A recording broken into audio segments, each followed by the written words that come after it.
Suami saya memanggil polisi ke rumah kami sendiri. Dia menangis di depan dua petugas itu, menunjuk ke arah saya. Katanya, "Istri saya tidak waras. Dia berbahaya untuk anak-anak.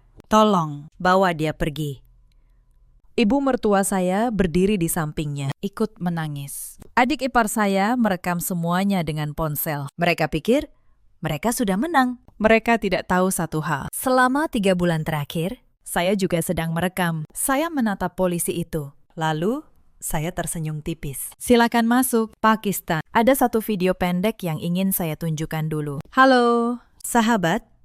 Selamat datang kembali di channel ini. Tempat kita berbagi kisah-kisah kehidupan yang penuh pelajaran. Sebelum cerita dimulai, tuliskan di kolom komentar dari kota mana kalian menonton hari ini. Jangan lupa like dan subscribe supaya channel ini terus berkembang. Sekarang, mari kita mulai. Nama saya Zahira. Usia saya 36 tahun. Saya bekerja sebagai auditor keuangan di sebuah firma konsultan di kawasan Sudirman, Jakarta. Sudah 12 tahun saya berkutat dengan angka, laporan, dan jejak transaksi. Pekerjaan saya mengajarkan satu hal sederhana. Angka tidak pernah berbohong. Manusia yang berbohong. Saya menikah dengan Nolan 10 tahun lalu. Kami punya 2 anak. Ryan yang berusia 8 tahun dan Dita yang berusia 5 tahun. Kami tinggal di sebuah rumah 2 lantai di Bintaro. Rumah itu saya beli sebagian besar dari tabungan saya sendiri, jauh sebelum menikah. Dulu, Nolan adalah lelaki yang lembut. Dulu.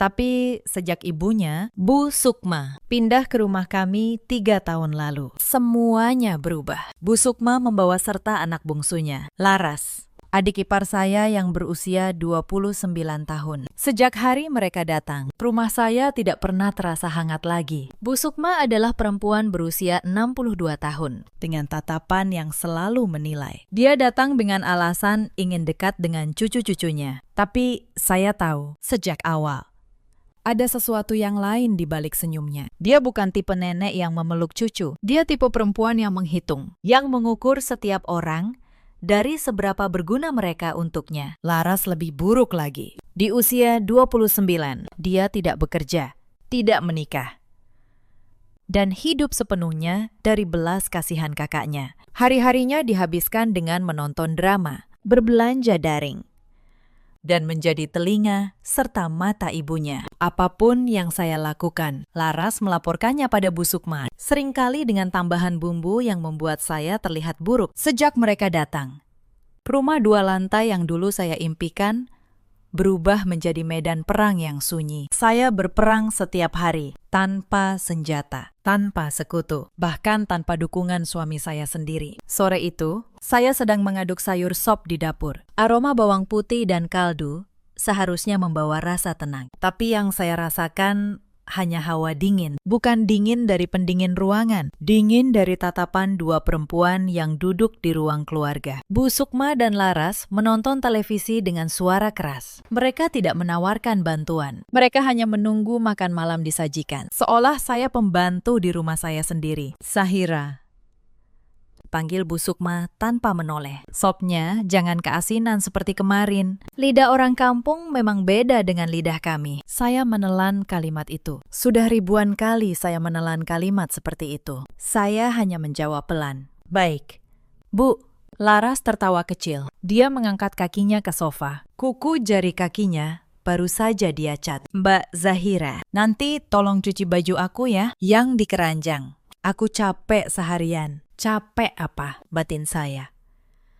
Laras tidak bekerja. Dia menganggur di rumah, hidup dari uang Nolan, sambil menjadi mata-mata ibunya. Tapi saya hanya mengangguk. Saat itu, saya masih percaya bahwa diam adalah cara menjaga rumah tangga. Saya salah. Diam bukan menjaga. Diam hanya membuat mereka semakin berani. Malam itu, saat Nolan pulang, saya berharap dia membela saya. Saya menceritakan bagaimana ibunya menghina masakan saya di depan anak-anak. Nolan hanya melepas dasinya. Dia tidak menatap saya. Ibu sudah tua. Zahira, katanya datar. Mengalah sedikit kenapa sih? Kamu ini istri, harusnya bisa mengurus rumah dengan baik. Saya terdiam. 10 tahun pernikahan, dan suami saya berdiri di pihak ibunya, bahkan tanpa mendengar cerita saya sampai habis. Saat itu, ada sesuatu yang retak di dalam dada saya. Pelan, tapi dalam. Saya mencoba mengingat Nolan yang dulu. Lelaki yang menjemput saya, hujan-hujan saat mobil saya mogok. Lelaki yang dengan bangga mengenalkan saya pada teman-temannya sebagai auditor hebat. Kemana perginya lelaki itu? Saya tidak tahu kapan persisnya dia berubah, tapi saya tahu. Perubahan itu paling cepat setelah ibunya datang. Dan setelah ibunya tahu berapa nilai aset atas nama saya. Hari-hari saya menjadi seragam dan menyesakan. Saya bangun pukul 5, menyiapkan sarapan untuk 5 orang, mengurus anak-anak. Lalu, alih-alih berangkat kerja dengan tenang, saya harus mendengar daftar tuntutan dari Bu Sukma. Belikan ini, masak itu. Jangan lupa, ini. Seolah saya bukan istri, melainkan asisten rumah tangga tanpa upah di kantor.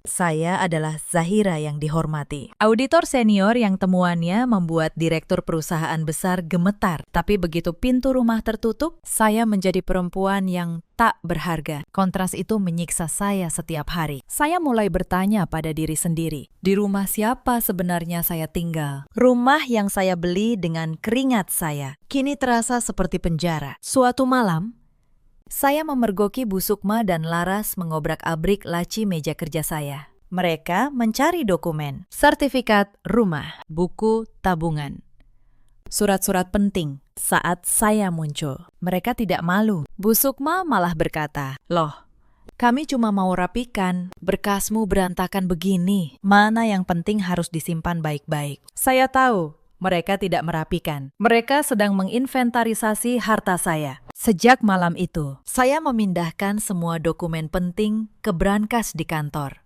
Naluri saya berkata, badai sedang berkumpul. Saya hanya belum tahu sebesar apa. Yang saya tidak tahu malam itu, bahwa retakan kecil di dada saya akan segera menjadi jurang yang menelan segalanya. Hari-hari berikutnya, tekanan itu semakin nyata. Bu Sukma mulai mengatur keuangan rumah. Dia minta agar gaji Nolan dikelola olehnya. Lalu, dia mulai bertanya tentang uang saya, tentang tabungan saya, tentang rumah ini. Atas nama siapa sertifikatnya? Sertifikat rumah ini atas nama siapa? Zahira, tanyanya suatu malam. Nadanya pura-pura santai sambil mengupas buah. Saya menjawab jujur waktu itu. Atas nama saya, Bu. Saya beli sebelum menikah. Saya melihat matanya berkilat. Sebuah kilatan yang baru saya pahami, artinya berbulan-bulan kemudian. Itu bukan rasa ingin tahu biasa. Itu adalah perhitungan. Sejak malam itu, sikap mereka berubah. Bukan menjadi lebih lembut, menjadi lebih halus dalam menekan. Bu Sukma mulai sering berbisik-bisik dengan Nolan di kamar mereka. Laras mulai memperhatikan setiap gerak-gerik saya, mencatat sesuatu di ponselnya. Saya merasa diawasi di rumah saya sendiri, tapi saya belum tahu untuk apa. Lalu, suatu siang, datang sebuah amplop coklat tebal diantar kurir, dengan logo sebuah firma hukum di sudutnya. Firma hukum Pradana dan Rekan. Saya tidak pernah mendengar nama itu. Dari siapa? Zahira, tanya Bu Sukma. Langsung berdiri dari kursinya. Nadanya terlalu ramah, terlalu cepat. Tidak tahu, Bu. Saya berbohong. Sebuah insting muncul begitu saja. Sepertinya salah kirim. Coba dibuka. Siapa tahu penting, desaknya. Melangkah mendekat. Nanti saja, saya mau selesaikan setrikaan dulu, kata saya. Memeluk amplop itu erat. Saya berjalan cepat ke kamar, mengabaikan tatapan tajam dari belakang punggung saya. Di dalam kamar, saya mengunci pintu. Jantung saya berdebar. Saya merobek segel amplop itu dengan tangan gemetar. Di dalamnya ada tumpukan dokumen hukum. Surat pengantar di halaman pertama ditujukan langsung kepada saya, lengkap dengan nama ayah saya. Surat itu dari pengacara yang mewakili seorang kerabat jauh dari pihak ibu saya. Kerabat yang bahkan saya tidak tahu pernah ada. Nama beliau disebut, tapi saya tidak mengenalnya. Beliau baru saja meninggal dunia di luar kota. Dan bagian berikutnya membuat napas saya tercekat. Saya adalah satu-satunya ahli waris yang ditunjuk. Seluruh aset milik almarhum diwariskan kepada saya. Tidak disebutkan angkanya, hanya tertulis seluruh aset bernilai tinggi, bergerak maupun tidak bergerak. Saya membaca paragraf itu 3 kali. Warisan. Untuk saya. Ini pasti kesalahan, pikir saya. Keluarga saya bukan keluarga kaya. Ibu saya sudah lama meninggal, dan beliau tidak pernah bercerita soal kerabat berharta. Saya sedang membolak-balik dokumen itu, mencari di mana letak kekeliruannya. Ketika saya merasakan hawa dingin di tengkuk, perasaan seperti sedang diawasi. Nolan berdiri di ambang pintu. Pintu yang tadi saya kunci, kini sedikit terbuka. Entah sudah berapa lama dia berdiri di sana. Pulang cepat, tanya saya. Berusaha menyembunyikan getaran di suara. Saya buru-buru melipat surat itu. Rapat dibatalkan. Jawab Nolan datar. Matanya tidak menatap saya. Matanya tertuju pada amplop coklat di atas meja rias. Surat apa itu? Bukan apa-apa. Saya berbohong lagi. Hanya tawaran kartu kredit. Nolan berjalan masuk. Dia tidak terlihat marah. Dia terlihat aneh. Terlalu tenang. Dia mengambil amplop itu. Membaca logonya pelan. Firma hukum Pradana dan rekan. Sejak kapan tawaran kartu kredit pakai jasa firma hukum mahal? Saya tidak bisa menjawab. Saya menunduk. Nolan menatap saya, dan ada kilatan aneh di matanya. Bukan marah, bukan penasaran. Itu lebih mirip kepastian. Seolah dia sudah menduga surat seperti ini akan datang. Paling juga penipuan, katanya. Meletakkan kembali amplop itu. Orang seperti kamu mana mungkin dapat surat dari pengacara. Sudah. Bakar saja surat sampah itu. Lalu, dia berbalik, melepas kemejanya, dan masuk ke kamar mandi, seolah tidak terjadi apa-apa. Saya terduduk lemas, jantung saya berdebar. Tapi bukan karena warisan itu, karena reaksi Nolan. Dia tidak terkejut.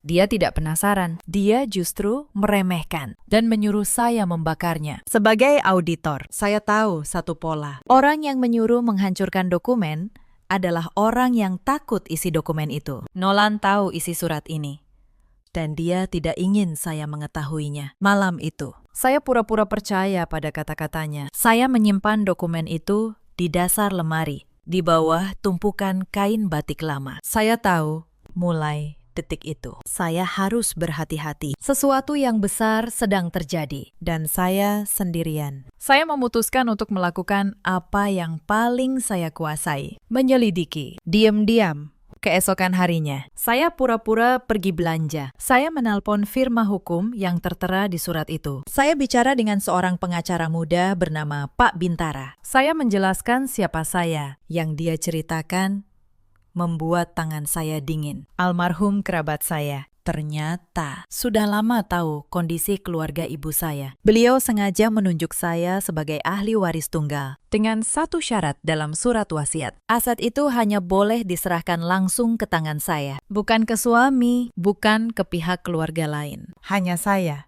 Bu Zahira. Kata Pak Bintara, hati-hati. Ada hal yang perlu ibu tahu. 2 minggu lalu, ada seorang pria yang mengaku sebagai suami ibu datang ke kantor kami. Dia menanyakan, apakah ahli waris bisa diwakilkan atau dialihkan jika sang ahli waris dinyatakan tidak cakap hukum. Saya menahan napas. Pria itu, seperti apa ciri-cirinya? Pakistan. Pak Bintara menggambarkannya. Tinggi, rambut disisir rapi, memakai jam tangan mahal. Tidak salah lagi, itu Nolan. Kami menolak permintaannya. Bu, lanjut Pak Bintara, sebab dalam surat wasiat, almarhum menulis syarat yang sangat tegas. Aset ini hanya boleh diterima langsung oleh Bu Zahira dalam keadaan sadar dan atas kehendak sendiri. Jika ada pihak yang mencoba mengambil alih melalui pernyataan tidak cakap hukum, justru proses warisan akan dibekukan dan diselidiki. Saya terdiam, mencerna semuanya. Almarhum kerabat saya, entah bagaimana, sudah mengantisipasi kemungkinan ini. Seolah beliau tahu, harta sebesar itu akan mengundang serigala. Beliau memberi saya bukan hanya warisan, tapi juga perisai hukum. Tidak cakap hukum. Saya tahu istilah itu. Itu dipakai ketika seseorang dianggap tidak mampu mengurus dirinya sendiri karena sakit, karena gangguan jiwa. Saat itulah semuanya jatuh pada tempatnya. Bisik-bisik di kamar, tatapan menghitung dari Bu Sukma, Laras yang mencatat gerak-gerik saya, penggeledahan laci kerja saya. Mereka tidak sekadar membenci saya. Mereka sedang menyusun sebuah jebakan yang rapi dan sabar. Mereka ingin menyatakan saya gila, supaya warisan itu bisa mereka kendalikan, supaya rumah ini atas nama saya bisa berpindah tangan, supaya anak-anak saya bisa mereka ambil. Saya berdiri di trotoar dekat firma hukum itu. Kaki saya hampir tak menapak. Tapi di tengah rasa takut itu, sesuatu yang lain tumbuh. Dingin. Stabil. Sebuah perhitungan. Mereka ingin bermain dengan dokumen dan kesaksian. Mereka lupa satu hal.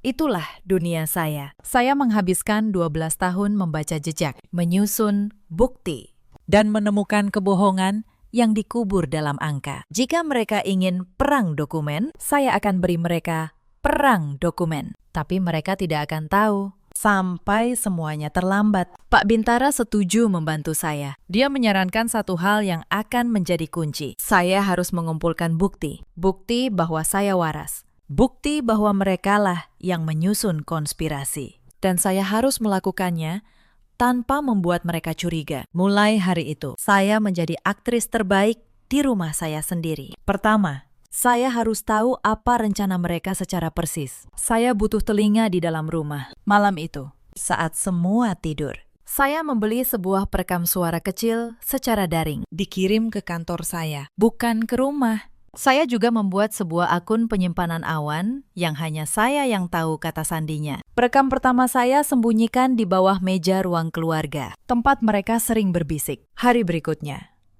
saat saya mendengarkan rekamannya di kamar mandi kantor, suara-suara itu membuat saya mual. Pokoknya prosesnya harus cepat. Suara Bu Sukma. Begitu surat dari pengadilan keluar bahwa dia tidak waras, semua aset bisa kita urus. Rumah, warisan, semuanya. Tapi, Bu, butuh keterangan dokter. Suara Laras. Kita tidak bisa asal bilang dia gila. Makanya, suara Nolan. Dingin. Kita buat dia terlihat gila, pelan-pelan. Sampai dokter pun percaya. Saya mematikan rekaman itu. Tangan saya gemetar. Tapi bukan karena takut lagi, karena marah. Marah yang dingin. Mereka membicarakan masa depan saya, anak-anak saya. Seolah saya hanya angka di atas kertas yang bisa dihapus. Saya menyimpan rekaman itu ke awan, lalu saya menghapusnya dari perekam. Saya tahu, satu rekaman tidak cukup. Saya butuh banyak. Saya butuh seluruh rangkaian rencana mereka. Dari awal sampai akhir, terekam jelas dengan suara mereka sendiri. Hari-hari berikutnya menjadi pertunjukan dua arah. Mereka berakting menjebak saya. Saya berakting jatuh ke dalam jebakan. Mereka mulai dengan hal kecil. Suatu pagi, kunci mobil saya hilang. Saya menemukannya di dalam kulkas. Saya tahu saya tidak menaruhnya di sana. Tapi Bu Sukma berkata dengan tatapan kasihan palsu, "Aduh, Zahira, kamu menaruh kunci di kulkas lagi. Kamu kenapa sih?" Nak, saya bisa saja membantah.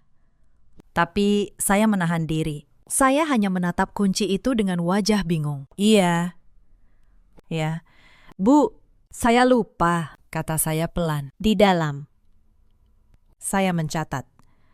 Ini insiden pertama. Mereka sedang membangun narasi. Lalu insiden demi insiden datang. Obat anak-anak yang katanya saya berikan 2 kali. Kompor yang katanya saya tinggal, menyala. Janji sekolah Ryan yang katanya saya lupakan. Semua itu mereka ciptakan. Lalu mereka rekam reaksinya. Lalu mereka simpan sebagai bukti. Saya membiarkan mereka. Setiap kali mereka menciptakan satu kebohongan, saya merekam percakapan mereka setelahnya. Suara Laras yang berbisik. Tadi aku sudah foto dia bengong di dapur. Bu, bagus buat bukti. Suara Nolan. Bagus, kumpulkan terus. Kita butuh banyak. Tapi mereka tidak berhenti di dalam rumah. Mereka mulai menyebar cerita keluar. Suatu sore, tetangga sebelah, Bu Ratna, menyapa saya dengan tatapan iba yang aneh. Zahira, kamu baik-baik saja. Aku dengar dari Bu Sukma, katanya Kamu sering pingsan dan lupa-lupa. Sabar ya. Nak, nanti kalau butuh apa-apa, bilang saja. Saya tersenyum tipis, menahan amarah. Mereka sedang membangun saksi-saksi di lingkungan, supaya kelak jika ada yang ditanya, para tetangga akan berkata, "Iya, betul. Istri Pak Nolan memang sakit." Bu Sukma cerdik. Dia tahu, kesaksian banyak orang lebih kuat dari satu surat dokter. Tapi saya pun belajar dari situ. Diam-diam, saya mulai membangun saksi saya sendiri. Saya menemui Bu Ratna di lain hari, mengobrol biasa, jernih, tajam, dan logis. Saya juga rajin bertegur sapa dengan ketua lingkungan, dengan penjaga toko, dengan guru anak-anak saya di sekolah. Saya memastikan ada cukup banyak orang waras yang melihat saya berfungsi normal di luar rumah. Jika perang kesaksian terjadi, saya tidak akan kalah jumlah. Lalu mereka mencoba memutus uang saya. Suatu hari, saya mendapati kartu ATM saya tidak berfungsi. Saya cek ke bank. Ternyata ada upaya mengubah data rekening saya. Dengan dalih, saya tidak mampu mengelola keuangan sendiri. Untungnya, bank menolak karena tidak ada surat pengadilan. Tapi itu sinyal jelas. Mereka sudah bergerak ke ranah keuangan. Mereka serius. Saya tidak panik. Saya justru bersyukur. Setiap langkah agresif mereka adalah satu bukti lagi tentang niat mereka. Saya meminta surat resmi dari bank tentang upaya pengubahan data itu dan menyimpannya. Berkas saya semakin tebal, jerat mereka semakin nyata. Setelah itu, mereka mengubah taktik. Mereka mulai memutus saya dari dunia luar. Suatu pagi, saya hendak berangkat ke kantor. Bu Sukma menghadang di depan pintu. "Zahira, kamu jangan kerja dulu. Kondisimu sedang tidak baik. Nanti kalau kenapa-kenapa di jalan, malu kita." Saya tahu maksudnya. Mereka ingin saya berhenti bekerja supaya saya kehilangan penghasilan, kehilangan kemandirian, dan terjebak di rumah di bawah pengawasan mereka. Tapi saya tidak bisa membantah terang-terangan, sebab itu akan membongkar bahwa saya masih waras dan tajam. Maka saya mengambil jalan lain. Saya menelpon kantor, mengajukan cuti panjang dengan alasan kesehatan. Tapi diam-diam, saya tetap bekerja dari jauh. Saya menyimpan laptop kecil di brankas mobil. Setiap siang, saat semua sibuk, saya pergi dengan alasan kontrol ke dokter, lalu bekerja beberapa jam di sebuah kafe tenang di kawasan Kuningan. Di sanalah saya menyusun berkas, bertemu Pak Bintara, dan mengatur strategi. Mereka pikir mereka sedang mengurung saya, padahal mereka sedang memberi saya alibi sempurna untuk keluar rumah setiap hari. Lalu, datang serangan berikutnya. Bu Sukma mulai meracuni pikiran anak-anak saya. Suatu sore, saya mendengar Dita berkata pelan, "Ibu sakit, ya. Nenek bilang, ibu suka lupa-lupa. Nanti Dita sama kakak ikut ayah saja." Hati saya hancur mendengarnya. Dari semua serangan mereka, ini yang paling kejam. Mereka memakai anak-anak saya sebagai senjata. Mereka menanam keraguan di hati bocah-bocah polos itu, supaya kelak di pengadilan, anak-anak sendiri yang berkata tidak mau bersama ibunya. Malam itu, saya memeluk Dita dan Ryan diam-diam. "Sayang, dengar ibu," bisik saya.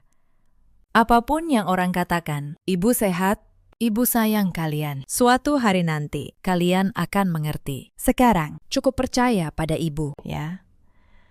Mereka mengangguk, meski bingung. Saya tahu, saya tidak punya banyak waktu. Setiap hari yang berlalu, racun di pikiran anak-anak saya semakin dalam. Saya harus mempercepat semuanya. Beberapa hari kemudian, Nolan datang membawa kabar yang ingin saya pancing sejak awal. "Zahira, besok kita ke dokter." "Dokter, kenalan ibu, biar kondisimu diperiksa," katanya. Suaranya penuh perhatian palsu. Inilah jebakan inti mereka. Dokter kenalan yang sudah diatur, yang akan menulis surat keterangan bahwa saya mengalami gangguan jiwa. Surat itulah yang mereka butuhkan untuk membawa kasus ke pengadilan dan menyatakan saya tidak cakap hukum. Tapi saya sudah siap. Saya pura-pura takut, pura-pura menolak, lalu pura-pura pasrah. Baik, kata saya lemah di dalam. Saya tersenyum. Sebab sebelum janji itu, saya sudah memiliki surat keterangan dari dokter saya sendiri. Dokter independen yang tidak mereka kenal, yang menyatakan saya sehat sempurna. Keesokan harinya, saya ikut ke klinik dokter kenalan mereka. Saya merekam seluruh percakapan dengan perekam di tas saya. Dokter itu bahkan tidak memeriksa saya dengan benar. Dia hanya bicara sebentar, lalu berkata pada Nolan, "Tenang saja, Pakistan. Surat keterangannya nanti saya buatkan sesuai kebutuhan. Seperti yang kita bicarakan, sesuai kebutuhan." Dua kata itu terekam jelas. Itu adalah bukti bahwa dokter itu bersekongkol membuat surat palsu tanpa pemeriksaan sungguhan. Saya menambahkannya ke berkas saya. Dan diam-diam, Pak Bintara melaporkan dokter itu ke organisasi profesinya, satu persatu. Mata rantai mereka justru menjadi tali yang akan menjerat mereka sendiri. Tapi kemudian, permainan mereka naik satu tingkat lagi. Dan disinilah hal terberat dimulai. Suatu malam, Nolan membawa sebuah kotak besar yang dibungkus rapi. "Aku bawa sesuatu untukmu," katanya. Duduk di tepi tempat tidur, dia tersenyum. Senyum yang tidak sampai ke matanya. Dia membuka kotak itu. Di dalamnya, ada sebuah pengeras suara pintar berwarna putih gading. "Ini speaker pintar. Kamu bisa ajak dia bicara. Minta putarkan musik." Ibu bilang, "Kamu sering melamun sendirian. Biar kamu ada teman," kata Nolan. Jantung saya berdebar. Nolan tidak pernah memberi saya hadiah. Sejak kapan dia peduli saya kesepian? Otak auditor saya langsung bekerja. Ini bukan hadiah, ini alat. Tapi di luar, saya menampakkan wajah bingung. Speaker. Tapi saya tidak mengerti cara pakainya. Gampang. Nanti aku ajarkan. Aku letakkan di sini, ya, kata Nolan. Dia meletakkan benda itu di meja nakas, tepat di samping tempat tidur saya. Posisinya sempurna untuk mendengar segala yang terjadi di kamar itu. "Terima kasih," bisik saya. Berusaha terdengar tulus. Malam itu, saya menunggu sampai pukul 3 pagi. Dengkuran Nolan terdengar teratur. Saya mengambil speaker itu, membawanya ke dalam lemari, dan menutup pintu lemari dengan senter kecil dari ponsel yang selalu saya sembunyikan di bawah bantal. Saya membuka penutup bawah speaker itu memakai obeng mainan Rian yang sudah rusak. Tangan saya gemetar. Kali ini bukan akting. Di dalam, persis seperti dugaan saya, ada sebuah perangkat tambahan. Sebuah perekam dan pemancar yang tersembunyi. Mereka memasang alat sadap di kamar tidur saya sendiri. Saya tidak merusaknya. Saya tidak memindahkannya. Saya memotretnya dengan jelas. Lalu saya pasang kembali, persis seperti semula. Sebab sekarang alat sadap mereka justru menjadi senjata saya. Mereka akan mendengar apa yang ingin saya buat mereka dengar. Setiap malam, di dekat speaker itu, saya berakting. Saya berbicara sendiri dengan suara linglung. Saya pura-pura menangis tanpa sebab. Saya pura-pura lupa nama anak saya sejenak, lalu mengingatnya lagi. Saya memberi mereka pertunjukan kegilaan yang sempurna, supaya mereka semakin percaya rencana berjalan mulus. Sementara itu, di siang hari, saat rumah kosong, saya melakukan pekerjaan sebenarnya. Saya bertemu Pak Bintara di kantornya. Saya membawa semua rekaman ke dokter spesialis kejiwaan atas saran Pak Bintara untuk pemeriksaan resmi dan mandiri. Dokter itu memeriksa saya selama beberapa sesi. Hasilnya hitam di atas putih. Sehat secara kejiwaan, stabil. Tidak ada tanda gangguan apapun. Surat keterangan itu ditandatangani dan dicap resmi. Saya simpan rapat-rapat. Itu adalah perisai saya, tapi saya tidak berhenti di perisai. Saya butuh pedang. Berikutnya, mereka mulai memasukkan obat ke dalam rencana. Suatu sore, Bu Sukma datang membawa segelas air dan sebutir pil putih. "Ini vitamin." "Zahira, biar kamu tidak gampang capek," katanya manis.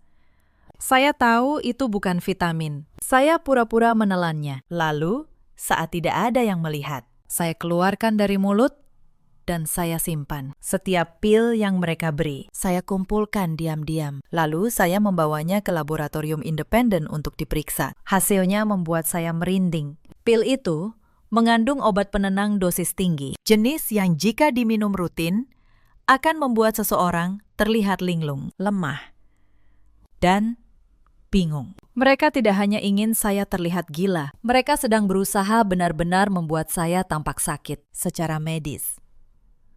Saya menambahkan hasil laboratorium itu ke dalam berkas saya. Setiap potongan bukti saya susun rapi, seperti menyusun laporan audit, rekaman suara konspirasi, foto alat sadap, surat keterangan sehat dari dokter, hasil laboratorium pil penenang, salinan surat wasiat asli dari firma hukum, rekaman dokter kenalan yang berjanji membuat surat palsu. Semua tersimpan di awan dan di brankas kantor saya. Lalu mereka mencoba langkah yang lebih nekat. Suatu malam, Bu Sukma dan Nolan masuk ke kamar saya membawa setumpuk kertas. "Zahira," kata Nolan lembut, "ini cuma surat biasa, surat kuasa, supaya kalau kamu sakit, urusan bisa aku yang bantu. Tanda tangan di sini, ya." Saya melihat sekilas. Itu bukan surat biasa, itu adalah surat kuasa penuh atas seluruh aset saya, termasuk rumah dan warisan. Jika saya menandatanganinya, saya menyerahkan segalanya ke tangan Nolan dengan sukarela. Otak auditor saya bekerja cepat. Saya tidak boleh menolak terang-terangan, sebab itu akan membongkar kewarasan saya. Tapi saya juga tidak boleh menandatanganinya.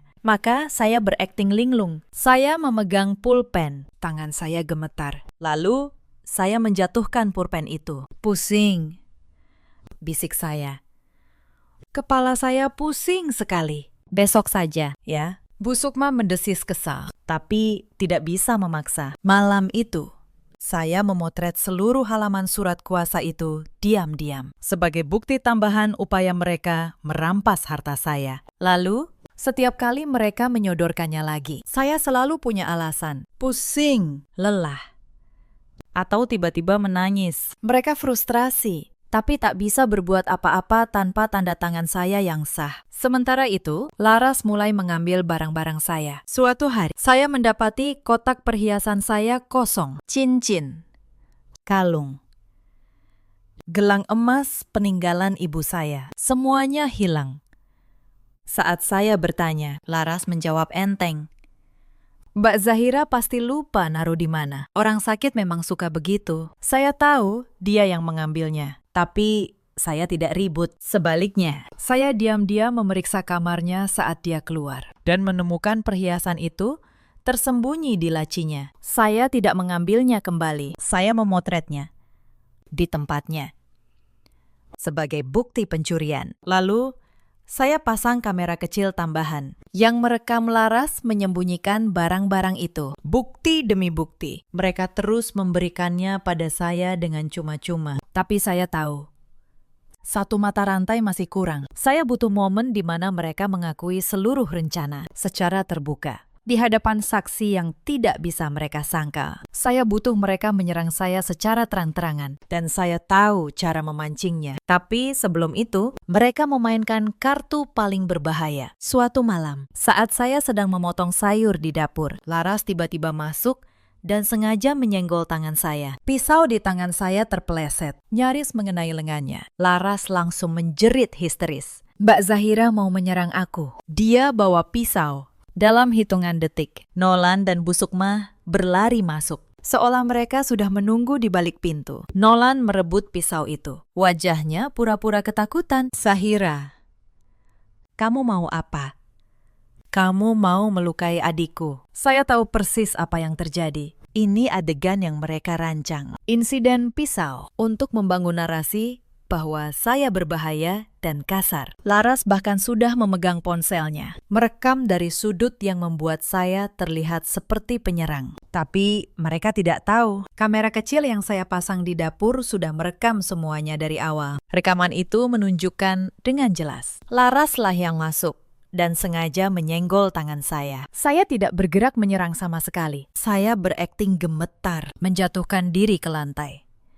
Pura-pura menangis ketakutan. Saya tidak sengaja, sumpah. Saya tidak sengaja, isak saya. Di dalam, saya tenang.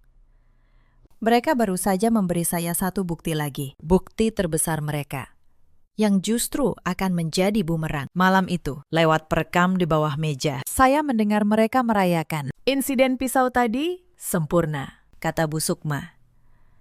Dengan ini, alasan kita memanggil polisi jadi kuat. Tinggal tunggu momen yang tepat. Insiden pisau itu menjadi pemicu rencana puncak mereka. Dan saya dengan tenang menyiapkan diri untuk babak terakhir. Saya berakting semakin parah. Saya menjatuhkan piring di dapur. 5 sekaligus. Saya menangis di lantai dengan tangis putus asa yang membuat siapapun iba. Saya membiarkan Bu Sukma memapah saya ke kamar. Membiarkan tubuh saya lemas bersandar padanya. Saat dia keluar kamar, saya membuka mata. Tidak ada air mata. Hanya ada perhitungan dingin. Mereka memakan umpan saya. Mereka percaya saya hancur. Saya mendengar mereka di ruang keluarga. Lewat perekam di bawah meja. Sudah waktunya, kata Nolan.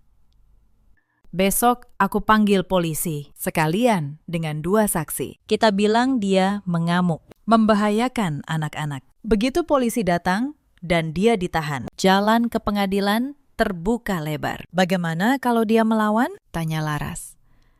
Justru itu yang kita mau, kata Bu Sukma. Suaranya licik. Biar dia terlihat tidak terkendali. Aku akan pura-pura didorong olehnya. Kamu rekam, itu jadi bukti kekerasan. Saya mematikan perekam. Saya menyalinnya ke awan. Senyum tipis muncul di wajah saya. Untuk pertama kalinya dalam berminggu-minggu. Mereka baru saja merencanakan adegan terakhir mereka. Lengkap dengan skenarionya. Dan saya tahu persis setiap babaknya. Yang mereka tidak tahu. Saya sudah menyiapkan sesuatu. Di ruang keluarga, saya memasang sebuah kamera kecil tersembunyi, mengarah ke seluruh ruangan. Sah. Sebab itu, rumah saya sendiri. Kamera itu terhubung langsung ke ponsel dan awan saya. Apapun yang terjadi besok pagi akan terekam dari sudut yang mereka tidak sadari. Saya juga menyiapkan satu hal lagi. Saya menghubungi seorang teman lama dari masa kuliah yang kini bekerja sebagai jurnalis. Saya tidak meminta dia meliput. Saya hanya memintanya bersiaga dengan satu pesan. Jika besok dia tidak mendapat kabar dari saya sampai siang, dia harus membuka sebuah tautan yang saya kirim. Berisi salinan semua bukti.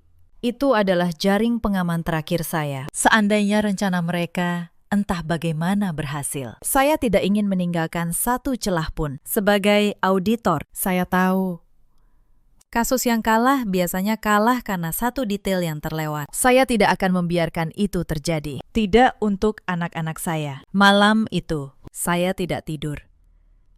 Saya mandi, mengenakan pakaian rumah yang bersih dan rapi, dan menyisir rambut saya. Jika besok mereka ingin saya terlihat seperti orang gila, saya akan memastikan saya terlihat setenang mungkin. Itu bagian terakhir dari rencana saya. Saya menatap wajah Ryan dan Dita yang tidur lelap.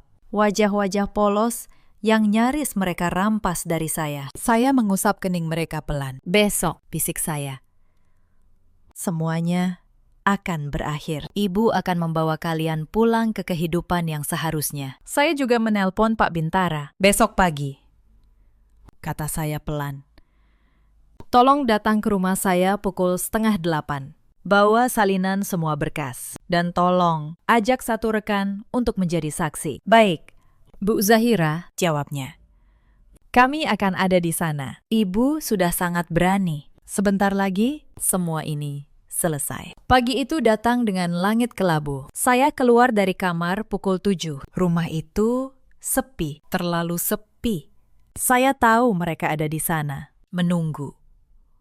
Seperti pemburu yang mengintai mangsanya. Benar saja, di meja makan, Nolan, Bu Sukma, dan Laras sudah duduk. Mereka tidak sedang sarapan. Mereka sedang menunggu saya. Wajah mereka tegang. Saya melihat mereka bertukar pandang saat saya muncul. Para aktor sudah di panggung. Siap untuk pertunjukan terakhir. Saya berjalan tenang ke dapur.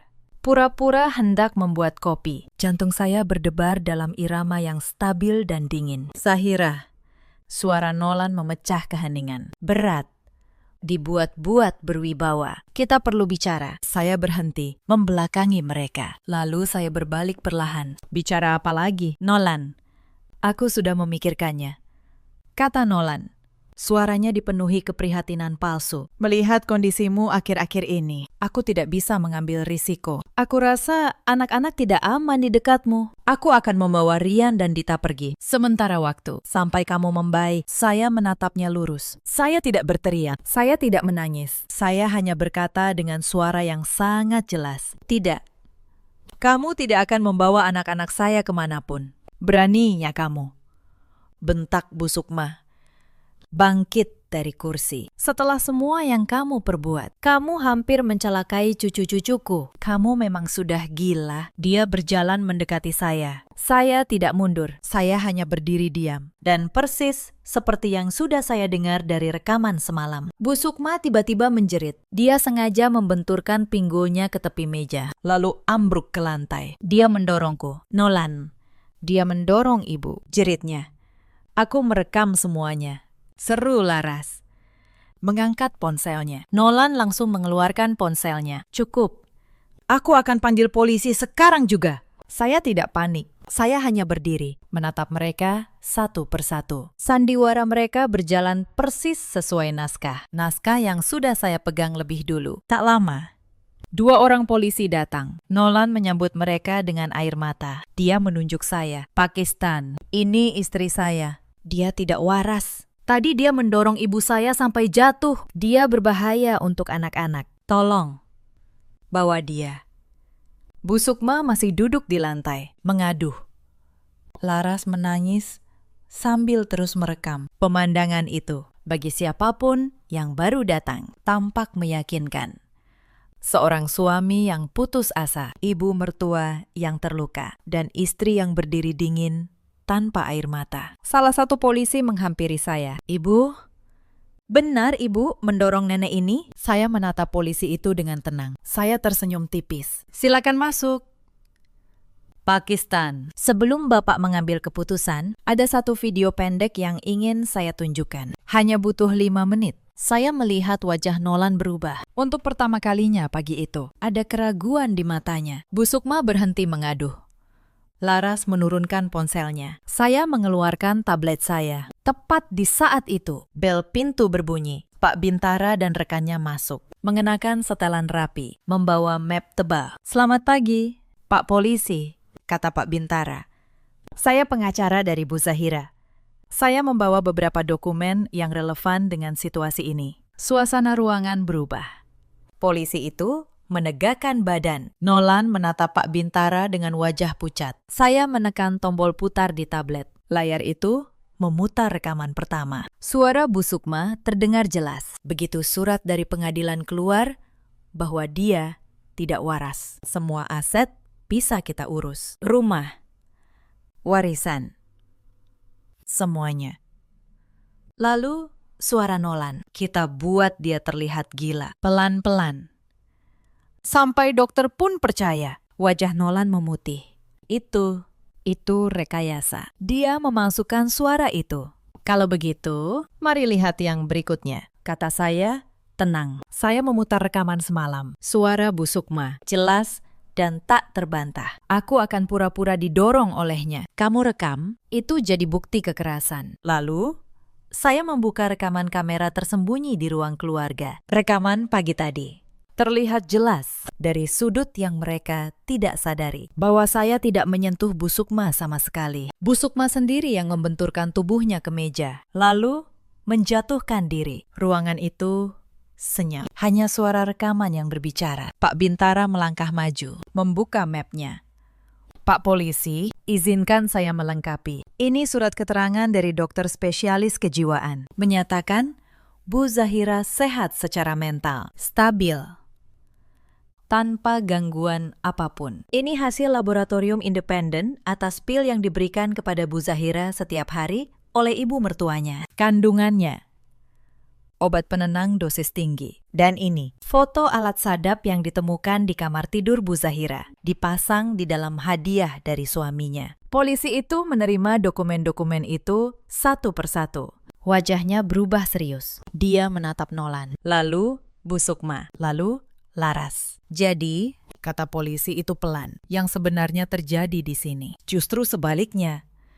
Nolan terduduk di kursi. Semua kata-katanya menguap. Bu Sukma yang tadi mengaduh, kini terdiam. Wajahnya abu-abu. Laras menjatuhkan ponselnya. Tangannya gemetar. "Pak Polisi," kata Pak Bintara, "kami akan mengajukan laporan resmi atas percobaan penipuan warisan, pemberian obat tanpa izin, pemasangan alat penyadap ilegal, dan upaya merampas hak asuh anak dengan kesaksian palsu. Semua bukti sudah lengkap." Saya berdiri di tengah ruangan itu. Tenang. Untuk pertama kalinya dalam 3 tahun, saya tidak merasa dingin di rumah saya sendiri. Saya menatap Nolan. Lelaki yang dulu saya cintai, kini hanya tampak seperti orang asing yang menyedihkan. Selama bertahun-tahun, kalian mengira saya hanya perempuan lemah yang bisa diinjak, kata saya pelan. Kalian lupa, pekerjaan saya adalah menemukan kebohongan yang dikubur dalam-dalam. Kalian memberi saya semua buktinya dengan tangan kalian sendiri. Polisi itu meminta Nolan, Bu Sukma, dan Laras ikut ke kantor untuk pemeriksaan. Nolan sempat menatap saya. Mulutnya bergerak, hendak berkata sesuatu. Tapi tidak ada kata yang keluar. Tidak ada kata yang bisa menyelamatkannya sekarang. Saat mereka digiring keluar, Ryan dan Dita turun dari lantai atas. Bingung melihat keramaian. Saya berlutut, memeluk keduanya erat-erat. "Tidak apa-apa, sayang. Mulai sekarang, semuanya akan baik-baik saja. Ibu janji." Proses hukum berjalan berbulan-bulan. Dengan bukti selengkap itu, hasilnya tidak terbantahkan. Nolan dan ibunya dinyatakan bersalah atas rangkaian tindak pidana. Mereka dijatuhi hukuman penjara. Laras, karena keterlibatannya, juga harus mempertanggungjawabkan perbuatannya di depan hukum. Hak asuh Ryan dan Dita jatuh sepenuhnya kepada saya. Pengadilan mengakui bahwa sayalah satu-satunya orang tua yang stabil dan layak. Rumah di Bintaro, yang memang atas nama saya, tetap menjadi milik saya dan anak-anak, dan warisan dari kerabat jauh itu akhirnya sah berpindah ke tangan saya, persis seperti keinginan almarhum. Dengan warisan itu, saya tidak berfoya-foya. Saya mendirikan sebuah usaha sendiri di bidang konsultasi keuangan. Lalu, dari keuntungannya, saya mulai mendanai sebuah program kecil untuk membantu perempuan-perempuan korban kekerasan dalam rumah tangga dan penipuan keluarga. Perempuan-perempuan yang seperti saya dulu, tidak tahu harus mengadu kemana. Program itu tumbuh perlahan. Mulanya hanya membantu 1-2 orang, lalu menjadi puluhan. Saya menyediakan pengacara, pendampingan psikologis, dan tempat tinggal sementara bagi mereka yang harus melarikan diri dari rumah mereka sendiri. Setiap kali melihat seorang perempuan bangkit dari keterpurukan, saya seperti melihat diri saya sendiri yang dulu, yang akhirnya menemukan jalan keluar. Waktu berlalu. Saya berubah. Saya bukan lagi perempuan yang memakai daster yang sama 2 hari dan menunduk setiap kali dihina. Saya menjadi diri saya yang seharusnya. Tenang, percaya diri, utuh. Suatu sore, saya sedang bersantai di taman belakang rumah, yang kini terawat dan asri. Ryan dan Dita berlarian di rumput, bermain kejar-kejaran. Tawa mereka memenuhi udara. Saya tersenyum, menyeruput teh hangat. Ponsel saya berdering. "Itu Pak Bintara, ada kabar?" "Bu Zahira," katanya.